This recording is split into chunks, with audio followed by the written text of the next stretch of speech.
My name is Lieutenant John O'Neill with the Seattle Police Department, Johnoneil. We are here to talk today about the pattern robberies that have been occurring in the South Precinct. What I'm going to do first is I'm going to give it to Detective Jean Gopan. She's going to give you the facts and the information of what's been going on, and then I'll follow up after that. Hello everybody, Detective Gina Goldpan. So in terms of the pattern robberies, we put out information this past Friday regarding the 14 incidents that have been reported to us since the start of June. Within the month of August, we have had 8 reported incidents, and this is starting from August 6th. In these pattern robberies, in terms of the suspect information, we are seeing that it's a group of 3 to 7 black males in their teens.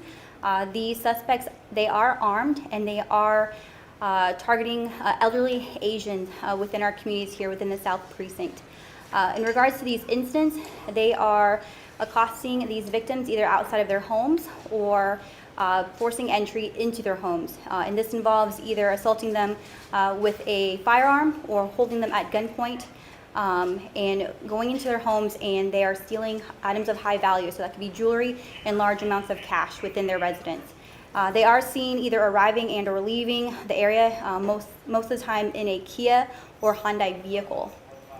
So we are still asking the community if they do have any information to please give our Violent Crimes Tip Line a call, which is that 206-233-5000 phone number. Thank you. We want to emphasize that we're not considering this hate crimes. We want to make sure that's very clear. They're targeting vulnerable adults in our community. And so what we're going to do and what we are doing, we're investigating and we're going to catch them. I mean, that's what's going to happen. But we want to make sure that, we know and the public knows that this is not a hate crime. This is people that are trying to attack our vulnerable adults in our community. And so with that, I'm going to open up some questions. How do you know it's not a hate crime? Well, hate crimes are targeted against people because of their ethnicity. And this is more about people that they think are easy targets. And that's what we're finding so far. Are they looking for cash?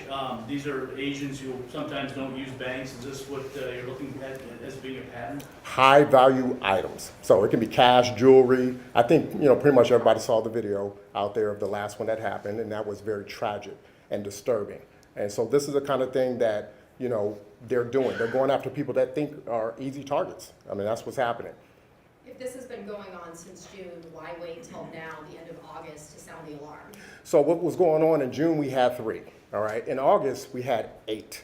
And so in order to have a pattern robbery, you have to have a pattern, okay? There was nothing in July. We had stuff in June and 8 in August. Last week, we put out information on our SPD blotter.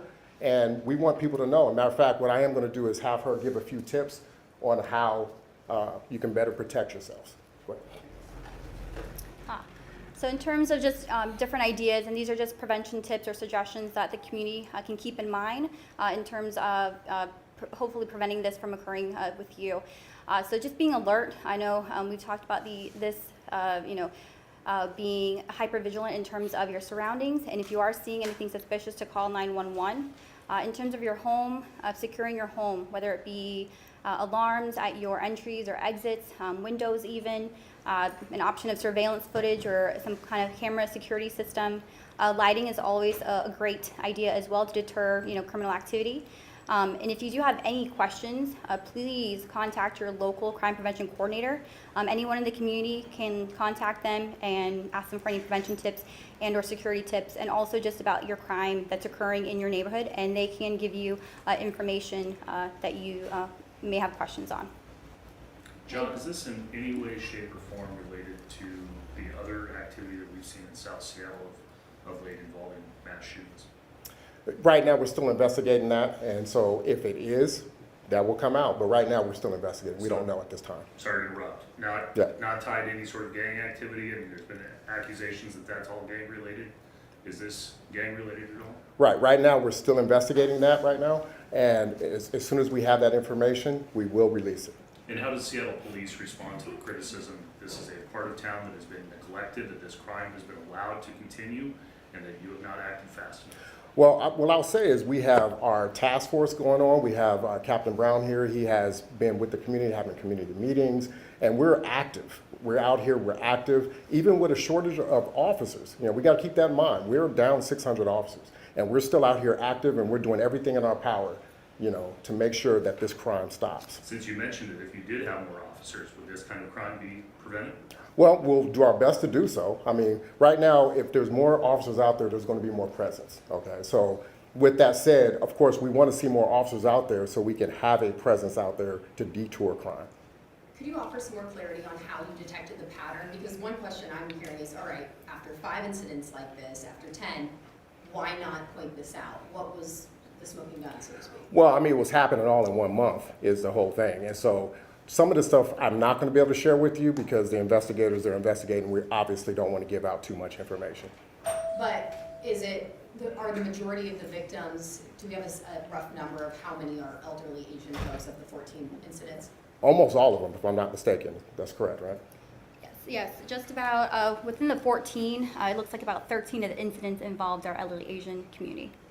Is this considered a public safety emergency? I wouldn't call it a public safety emergency, but it is something that anytime crime is happening and it's a pattern, we're going to take it seriously, and we're going to consider it an emergency, and we're going to react accordingly. There was talk of a Sorry to 10-year-old. interrupt. Couple more questions. Thank you. There was talk of a 10-year-old being held at gunpoint. Is it concerning that there seems to be no regard for children in a household too? Well, I would say this much.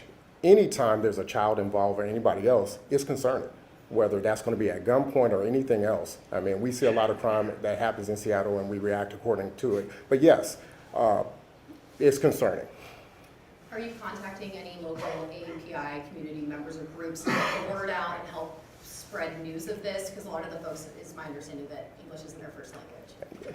Great question, and exactly what we're doing right now. He's assisting with this, and so is she. And what we're going to do is we're going to put that information out in different languages, and that way we can let the community know. Thank you very much. That's all we have for now.